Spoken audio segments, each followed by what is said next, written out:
3차년, 4차년도도 마찬가지로 각각 3차 치료, 4차 치료 5천만 원씩 이렇게 해서 합산하면 4년 동안 총 치료 4번을 받는데 최대 2억 5천만 원을 받게 되는 건데요. 문제는 2013년 1월 이후에 실손보험을 가입하신 분들은 언젠가는 5세대 실손으로 강제적으로 전환이 되게 됩니다. 그래서 실손보험 가입 시점을 기준으로 필요성도 함께 판단하시는 게 좋습니다. 안녕하세요. 보험의 본질만을 이야기하는 보험인사이트입니다. 다음 사진은 최근에 있었던 실제 카톡 내용인데요. 현재 실비만 있는데 30대 여성에게 꼭 필요한 보험만 들고 싶습니다. 보험비 타려고 하는 게 아니라 진짜 큰 위험만 대비하는 보험을 원해요 라고 하셨습니다. 이분의 의견은 저희 보험인사이트가 지향하는 방향과 100% 같은 생각입니다. 비유하자면 자동차 살 때 옵션이 엄청 많죠. 썬루프, 열선 시트, 통풍 시트 물론 있으면 좋죠. 근데 없어도 차는 굴러갑니다. 안전에는 전혀 지장이 없어요. 그런데 에어백은 없으면 안 됩니다. 평생 에어백 한 번도 안 터질 수도 있습니다. 근데 터져야 하는 순간에 없으면 나와 내 가족의 삶 전체가 흔들릴 수 있겠죠.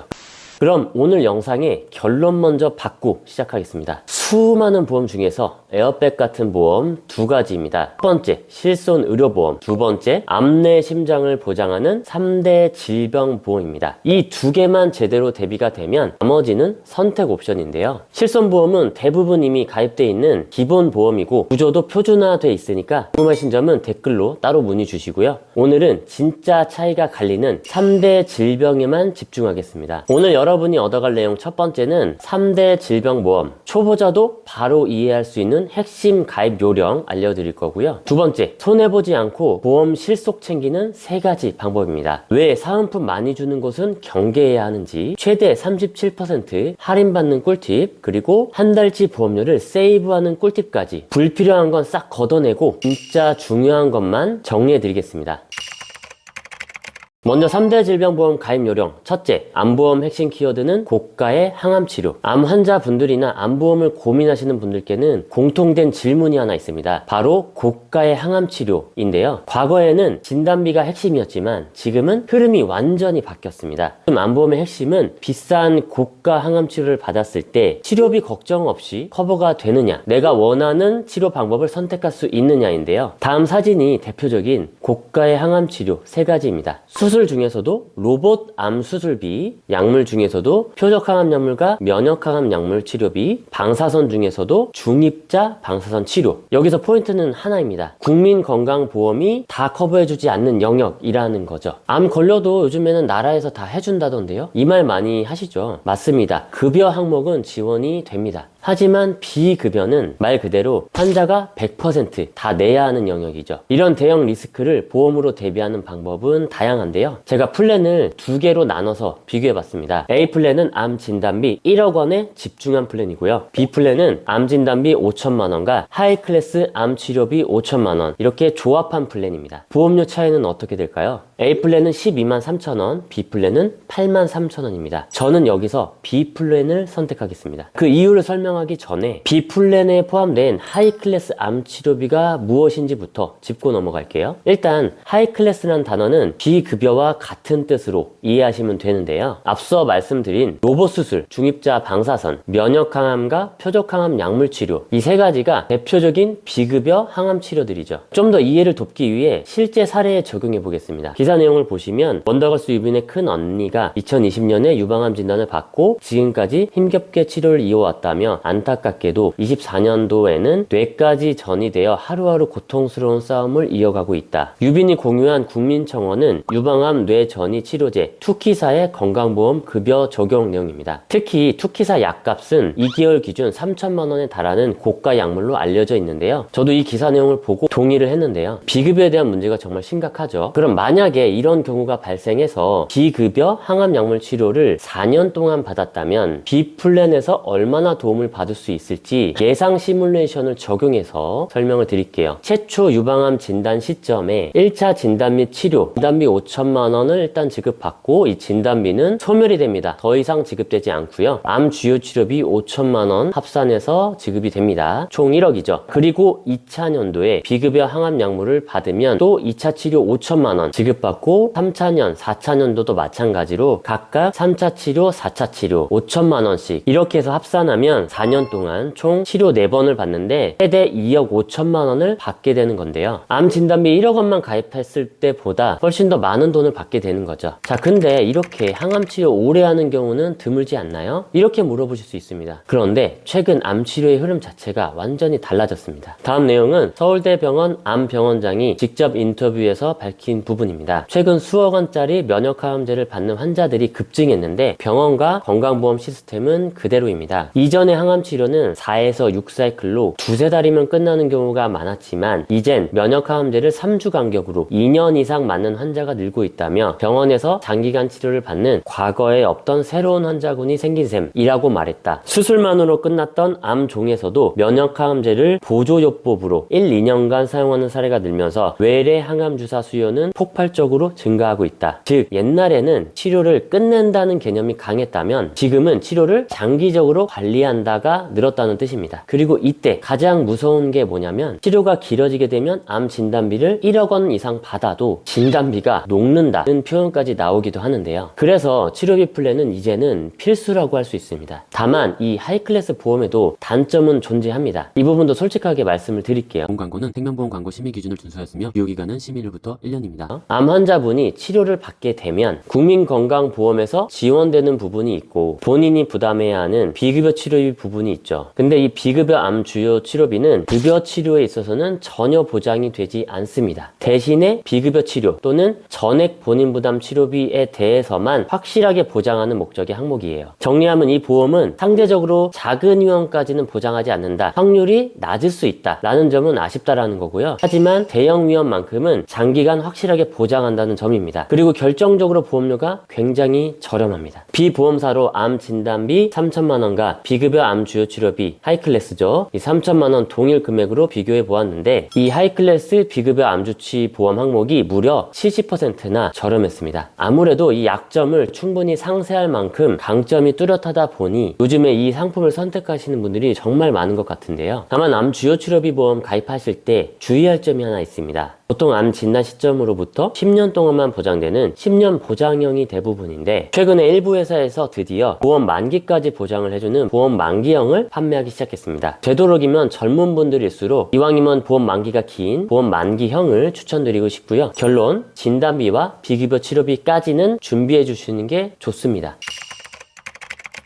자, 뇌심장보험 진단비만 있으면 반쪽짜리다? 뇌심장보험도 마찬가지로 진단비만 있으면 반쪽짜리입니다. 결론 먼저 말씀드리면 진단비, 수술비, 혈전용의 치료비 이 세 개는 세트라고 보시면 됩니다. 저희는 이걸 줄여서 진수혈 플랜이라고 이름 붙여봤는데요. 이해를 돕기 위해 실제 사례로 설명을 드릴게요. 50대 남성분이 갑자기 말이 어눌해지고 한쪽 몸에 힘이 빠지는 증상이 나타났습니다. 급하게 응급실로 이송이 됐고 진단 결과는 뇌경색, 뇌혈관이 막히는 질환이죠. 그래서 이분은 우선 혈전용의 치료로 막힌 혈전을 녹여서 피가 흐르게 하였고 이어서 스텐트 시술로 좁아진 혈관을 넓혀서 좀 더 혈류를 원활하게 돌 수 있게 회복했습니다. 그렇다면 방금 보여드린 추천 플랜 기준으로 이분은 총 얼마의 보험금을 받을 수 있었을까요? 뇌경색 진단을 받으면 뇌혈관 질환 진단비에 속하기 때문에 2천만 원, 스텐트 시술은 뇌혈관 수술비에 속해서 2천만 원, 혈전용의 치료비 1천만 원, 총 5천만 원을 지급받게 되는데요. 그럼 항목별로 조금 더 쉽게 풀어서 설명을 드릴게요. 먼저 진단비부터 살펴보겠습니다. 다음 사진은 뇌혈관 질환 보험과 심장혈관 보험의 보장 범위 사진인데요. 결론부터 말씀드리면 뇌혈관은 뇌혈관 질환 진단비까지 폭넓게 가입하시고 심장혈관 질환은 허혈성 심장 진단비까지만 가입해도 충분합니다. 먼저 뇌혈관 진단비 보장 범위를 보시면 뇌출혈, 뇌졸중, 뇌혈관 순서로 보장 범위가 넓은데요. 뇌출혈은 뇌혈관이 터지는 거, 뇌졸중에 포함되는 뇌경색은 뇌혈관이 막히는 거고요. 뇌혈관 질환에 포함되는 뇌동맥류는 뇌혈관이 풍선처럼 부풀어 오르는 겁니다. 실제로 예전에 땡땡생명으로 보험을 가입하신 분이 두통과 마비 증상으로 병원에 갔다가 뇌경색 진단을 받았습니다. 그런데 이분은 뇌출혈 진단비까지만 가입돼 있어서 결국 보험금은 한 푼도 받지 못했습니다. 이래서 예전에 가입한 보험일수록 혹시 이런 구조가 아닌지 반드시 점검이 필요하고요. 건강보험공단 심사평가원 자료에 따르면 22년 기준 뇌경색 환자가 뇌출혈 환자의 5배 이상 많았습니다. 그래서 여러분의 예산이 허락한다면 뇌혈관 질환 전체를 보장하는 진단비 상품을 추천을 드리고 싶고요. 하지만 보험료 부담이 너무 크신 경우라면 최소한 뇌졸중 진단비만이라도 가입하시는 게 좋습니다. 그래야 뇌경색과 뇌출혈 등 주요 질환까지는 보장이 가능하니까요. 그리고 뇌혈관 진단비 가입하실 때 주의할 점이 한 가지 있는데요. 다음 사진과 같이 뇌혈관 질환 보험 약관에 무증상성 열공성 뇌경색증으로 분류되는 경우에는 포함하지 않습니다. 라는 문구가 들어간 상품은 피하시기 바랍니다. 결국 이렇게 되면 뇌경색 진단을 받아도 보험금이 바로 지급되지 않거나 보험사와 분쟁이 생길 여지가 있습니다. 그리고 심장혈관 진단비로 가면 제가 허혈성 심장질환까지만 준비해도 충분하다라고 말씀을 드렸는데요. 이 심장 진단비는 크게 3가지 키워드로 나뉩니다. 부정맥 같은 경증 질병까지 보장해주는 심혈관 질환 진단비가 가장 범위가 넓고 혈관 수축으로 혈관이 좁아지는 협심증을 포함하는 허혈성 심장질환 진단비, 마지막으로 혈관이 완전 막혀버리는 급성심근경색증 진단비, 이렇게 3가지로 나뉩니다. 그런데 왜 여기서 허혈성까지만 준비해도 충분할까요? 왜냐하면 혈관이 막혀버리는 급성심근경색증보다 혈관이 좁아져서 생기는 협심증이 5배 더 많습니다. 22년 협심증 환자 수 70만 명에 비해 심근경색증 환자 수는 13만 명으로 차이가 많이 나는 거 보이시죠? 그럼 부정맥까지 보장하는 심혈관 질환 진단비까지 가입할 필요가 있을까? 라는 궁금증이 생길 수 있는데요. 일부 심혈관 질환 진단비까지 가입해야 된다고 주장하시는 분들의 얘기를 들어보면 첫 번째 이유는 부정맥은 발병 확률이 높다. 두 번째는 보험은 보장 범위를 무조건 넓게 가입해야 된다. 이런 이유를 근거로 말씀을 하십니다. 그런데 제 생각은 전혀 반대입니다. 그 이유는 부정맥은 대형 리스크가 아니기 때문인데요. 건강보험 심사평가원 자료에 따르면 22년 기준 부정맥 환자 1인당 평균 진료비는 86만원 수준입니다. 실제로 치료비가 많이 안 든다는 뜻이죠. 그래서 최소한 협심증까지는 보장되는 허혈성 심장질환 진단비까지만 준비하셔도 충분하다고 생각합니다. 자, 진단비 다음 이번엔 수술비입니다. 실제 저희 팀 고객분이 몇 년 전에 가슴 통증으로 협심증 진단을 받고 스텐트 시술을 3번이나 받은 사례가 있었습니다. 이런 식으로 좁아진 혈관을 넓혀주는 스텐트 삽입술은 혈관이 다시 좁아지면 재수술을 해야 하는 경우도 많고요. 혈관이 부풀어 올랐다가 시행하는 코일 색전술이나 혈관이 막혀서 관상동맥 우회술을 하는 경우 등 혈관 질환은 수술에 대한 리스크 대비가 정말 중요한데요. 여기서 핵심 차이가 하나 있습니다. 진단비는 한 번 지급되면 끝이지만 수술비는 수술할 때마다 반복 지급이 됩니다. 앞서 본 사례처럼 협심증으로 수술을 3번 받았다면 진단비는 최초 1회 받고 끝나지만 수술비를 만약 2천만원 가입해 놨다면 6천만원을 받을 수 있는 거죠. 그래서 심장질환은 수술 횟수를 반드시 대비해야 합니다. 그리고 수술비 가입하실 때 주의할 점이 수술비 중에서도 1회 한 번만 보장하는 게 있고요. 수술 1회당 반복 보장하는 게 있으니까 이 부분도 꼭 확인하셔서 반복 보장하는 상품으로 가입하셔야 합니다.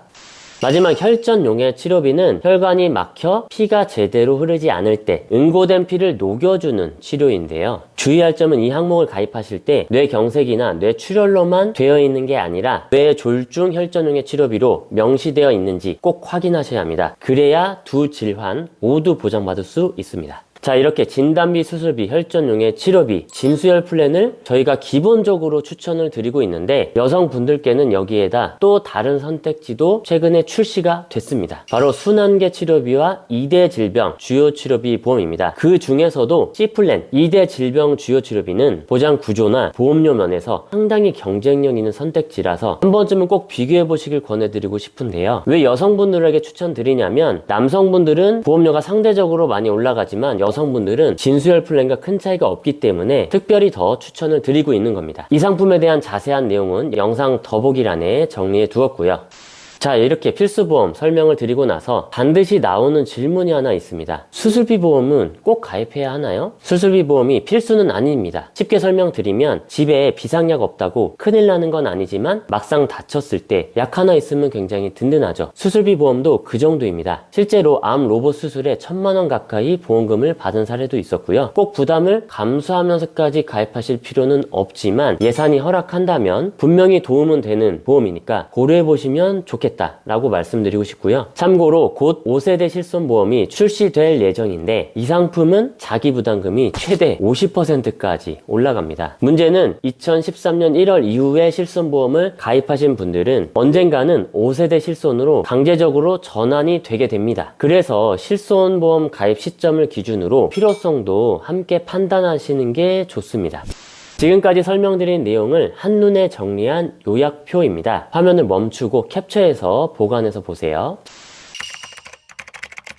자, 마지막입니다. 손해보지 않고 보험 실속 챙기는 3가지 방법. 첫째, 사은품을 많이 주는 곳 저는 경계합니다. 이유는 사실 단순합니다. 사은품은 공짜가 아니라 결국 이 보험료와 설계 내용에 녹아있기 때문입니다. TV, 공기청정기, 상품권, 눈길은 끌죠. 하지만 그 비용은 어디서 나올까요? 보험사가 손해보면서 줄 이유는 없겠죠. 결국 내가 낼 보험료 혹은 불필요한 특약에서 충당되지는 않는지 의심해 봐야 하는데요. 사은품이 많은 곳이 정말 좋은 곳일까요? 아니면 사은품이 적어도 내게 꼭 필요한 보장만 정확하게 권하는 것이 좋은 곳일까요? 보험의 본질은 선물이 아니라 아플 때 제대로 나오는 보장이다 라는 점 기억하세요. 두 번째, 보험료 할인 혜택이 큰 보험사를 선택하라. 요즘은 건강 상태에 따라서 최대 37% 할인되는 상품도 있는데요. 예를 들어 A보험사는 과거 10년 동안 특별한 입원, 수술력이 없으면 보험료를 최대 37% 할인해 주기도 합니다. 예를 들어 월 10만원씩 내야 하는 보험을 월 63,000원에 내면 되는 거니까 매달 37,000원이 세이브가 되는 거죠. 세 번째, 한 달치 보험료 세이브하는 꿀팁. 여러분이 매달 내고 있는 보험료의 12%를 국가에서 매년 환급해 준다는 사실 알고 계신가요? 정확히 말하면 연말정산 세액공제라고 해서 월 10만원씩 만약에 납입을 한다면 12개월로 곱해서 연 120만원을 납부하게 되는 건데요. 세액공제 한도는 최대 100만원까지니까 100만원의 12%, 12만원을 세액공제로 환급해 줍니다. 이 정도면 거의 보험료 한 달치 이상의 돈을 환급받는 셈이죠. 근데 다음 말씀드리는 3가지 조건이 맞아야 합니다. 첫 번째는 보험료를 본인이 실제 납부를 해야 합니다. 예를 들어 자녀가 계약자 피보험자로 보험에 가입을 했더라도 보험료를 어머님이 대신 납부를 했다면 자녀는 연말정산에서 세액공제를 받을 수 없습니다. 왜냐하면 국세청은 계약서에 이 적힌 이름보다 카드, 계좌이체 등 자금의 실제 출처를 봅니다. 즉 계약자가 중요한 게 아니라 실제 납부하는 납부자가 중요하다라는 거 꼭 기억하시고요. 그런데 예외 상황도 있을 수 있습니다. 자녀 명의 보험을 부모가 납부한 경우 자녀가 연 소득 금액 100만원 이하인 기본공제 대상 자녀라면 보험료를 납부한 부모가 세액공제를 받을 수 있습니다. 두 번째 조건은 보장성 보험만 해당됩니다. 암보험, 실손보험, 질병상해보험, 운전자보험, 자동차보험까지는 해당이 되고요. 저축성 보험이나 연금보험, 사망위주 설계의 종신보험, 변액보험 대부분은 보장이 안 됩니다. 대부분은 세액공제 혜택을 받을 수 없습니다. 그리고 마지막 세 번째는 연말정산 대상 소득자여야 합니다. 근로소득자 당연히 가능하고요. 소득이 100만원 이상 발생을 해야 연말정산 세액공제 받을 수 있다 라고 기억하시면 되고요.